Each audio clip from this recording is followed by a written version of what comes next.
और बंगाल में ममता बनर्जी और टीएमसी का गेम ओवर हो गया है। इससे पहले भी बीजेपी दूसरे राज्यों में कई नेताओं का गेम खत्म कर चुकी है। बिहार में लालू यादव को बैकफुट पर खड़ा कर दिया और उधर महाराष्ट्र में उद्धव ठाकरे समेत शिवसेना को बांट दिया। दिल्ली से आम आदमी पार्टी और केजरीवाल की विदाई भी कर दी।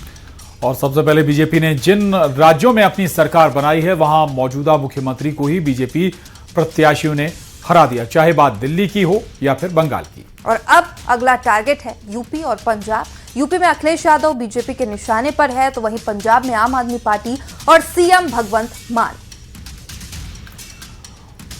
और पश्चिम बंगाल के चुनावी नतीजों से बीजेपी को बूस्टर डोज मिल गई है। एक तरफ पीएम मोदी ने समाजवादी पार्टी और अखिलेश यादव पर सीधा हमला बोला है, तो वहीं बंगाल के दिग्गज नेता सुवेंदु अधिकारी ने कह दिया है कि अगली हार की बारी अखिलेश की है। बंगाल के नतीजे आते ही बीजेपी उत्तर प्रदेश के मिशन 2027 के लिए एक्टिव हो चुकी है और इसके लिए बाकायदा पूरा प्लान भी तैयार है।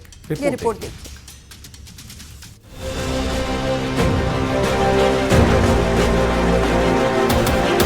पश्चिम बंगाल में बीजेपी की बम्पर जीत के बाद पीएम मोदी ने अपने संबोधन में कहा कि अब यूपी में हैट्रिक की तैयारी है।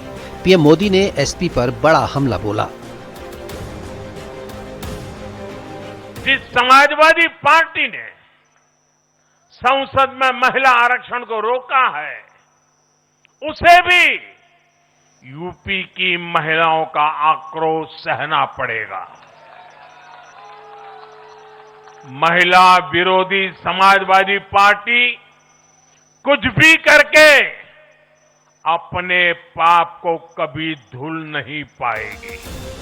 बंगाल में बीजेपी के दिग्गज नेता सुवेंदु अधिकारी ने कहा कि ममता की सियासत खत्म हो गई है। आने वाले यूपी चुनाव में अखिलेश यादव की सियासत भी खत्म हो जाएगी। ये खत्म, राहुल गांधी भी खत्म, तेजस्वी यादव भी पहले खत्म हो गया, ममता आज खत्म हो गया और आने वाला यूपी चुनाव में अखिलेश भी खत्म हो जाएगा। प्रयागराज पहुंचे डिप्टी सीएम केशव प्रसाद मौर्य ने राहुल और अखिलेश पर तुष्टीकरण को लेकर बड़ा हमला बोला। जिन लोगों ने आधी आबादी का अपमान किया, उनका अधिकार देने में बाधा डालने का काम किया और जहां शासन में रहे जनता का शोषण किया, उनकी सेवा नहीं किया, तुष्टीकरण किया, जातिवाद किया, परिवारवाद किया, घुसपैठियों का संरक्षण किया, उन सब के लिए यह जो चुनाव है इतना करारा संदेश है कि अब समझ में अगर इनको नहीं आ रहा है तो जनता इनको आगे भी समझाने का काम करेगी। बीजेपी यूपी में पूरी तैयारी से जुटी है। बंगाल में भारी जीत के बाद अब यूपी में मिशन 2027 का पूरा प्लान तैयार है। सीएम योगी विकास योजनाओं और सुशासन के आधार पर आध्यात्मिक राष्ट्रवाद और विकास के एजेंडे को धार दे रहे हैं। बीजेपी बूथ से लेकर जिले और प्रदेश की संगठनात्मक मजबूती पर तेजी से काम कर रही है। महामंत्री संगठन ने 30 जिलों में बूथ समितियों की समीक्षा बैठक की। 12 मई तक 1,62,000 बूथ समितियों का गठन पूरा करने के निर्देश दिए गए हैं। यूपी में जल्द ही मंत्रिमंडल विस्तार भी हो सकता है। पश्चिम से लेकर पूरब, अवध, ब्रज, बुंदेलखंड और काशी क्षेत्र में बीजेपी जातीय समीकरण सेट करने में जुटी है। बंगाल में रिकॉर्ड जीत से उत्साहित बीजेपी यूपी में मिशन 2027 के लिए सुपर एक्टिव हो गई है। Bureau report news 18। बहुत स्वागत है आपका न्यूज़ 18 मध्य प्रदेश छत्तीसगढ़ में और आप देख रहे हैं खबर असरदार। नमस्कार, खबर असरदार में बहुत स्वागत है आपका। और आज सबसे पहले बात करेंगे बंगाल की, जहां एक नया बखेड़ा खड़ा हो गया है। बंगाल के चुनावी नतीजों में बीजेपी जीत गई है और ममता बनर्जी और उनकी पार्टी हार गई है। लेकिन ममता बनर्जी ने सीएम पद से इस्तीफा देने से इनकार कर दिया। ये पहली बार है जब किसी मौजूदा सीएम ने हारने के बाद ऐसा बयान दिया हो। लेकिन इस बयान के बाद बंगाल से दिल्ली तक सियासत गर्मा गई है।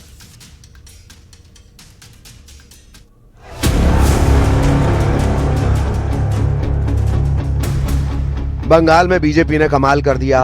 ममता बनर्जी के किले को बीजेपी ने भेद दिया है। सबसे बड़ी बात, ममता बनर्जी खुद भवानीपुर से चुनाव हार गई हैं। पिछले विधानसभा चुनाव में भी ममता बनर्जी को सुवेंदु अधिकारी ने नंदीग्राम में चुनाव हरा दिया था और इस बार फिर पटकनी दे दी।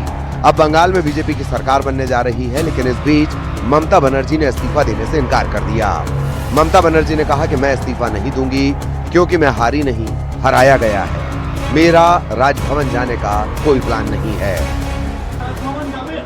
কেন কিসের জন্য? আমরা তো হারিয়ে নিয়ে যাব, হারলে আমি যদি শপথ নিতে যেতাম তাহলে আমি রেজিগনেশনটা করতাম। এখন তো কোয়েশ্চেন ডাজন্ট অ্যারাইজ।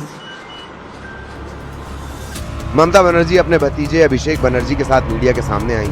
आरोप लगाया कि हम हारे नहीं हैं, हमसे 100 सीटें लूटी गई हैं।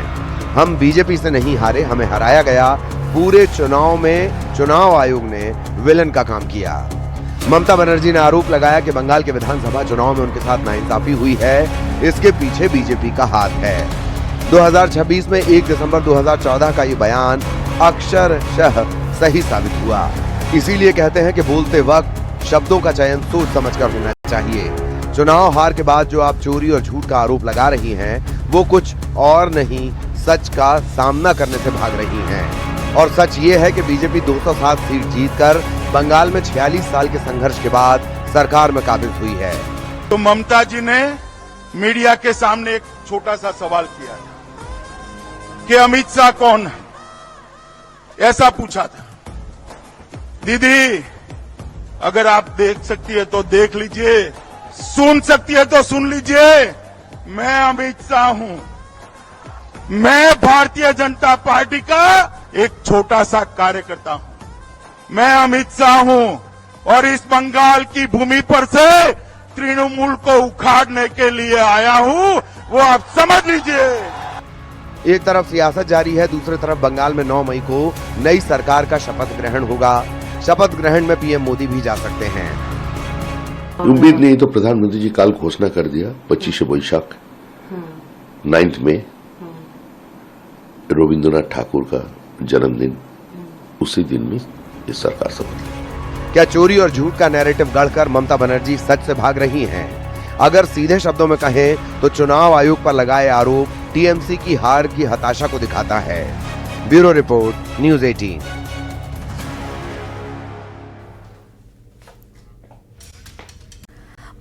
बंगाल में बीजेपी ने ऐतिहासिक जीत दर्ज की है। ये जीत कई मायनों में अहम है क्योंकि इस बार बीजेपी की लहर में टीएमसी का किला ढह गया।